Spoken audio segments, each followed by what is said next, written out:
మెదక్ జిల్లా నిజాంపేట మండల కేంద్రంలో శనివారం ముస్లిం మైనారిటీ నూతన కార్యవర్గాన్ని ఏకగ్రీవంగా ఎన్నుకున్నారు.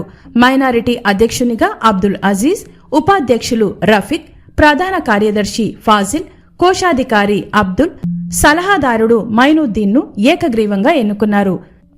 ఈ సందర్భంగా అధ్యక్షుడు అబ్దుల్ అజీజ్ మాట్లాడుతూ, నాపై నమ్మకం ఉంచి అధ్యక్షుని పదవి కట్టబెట్టినందుకు ధన్యవాదాలు తెలుపుతూ, రానున్న రోజుల్లో మైనారిటీ సంఘాన్ని అభివృద్ధి దశలో పయనించేందుకు నా వంతు సహాయ సహకారాలు అందిస్తామని చెప్పారు. ఈ కార్యక్రమంలో మైనారిటీ సభ్యులు అబ్దుల్ పాషా, షాదుల్, ఇక్బాల్, మెహబూబ్, పాషాభాయ్, బాబు మియా, సాజిద్, జాఫర్, తలహా తదితరులు పాల్గొన్నారు.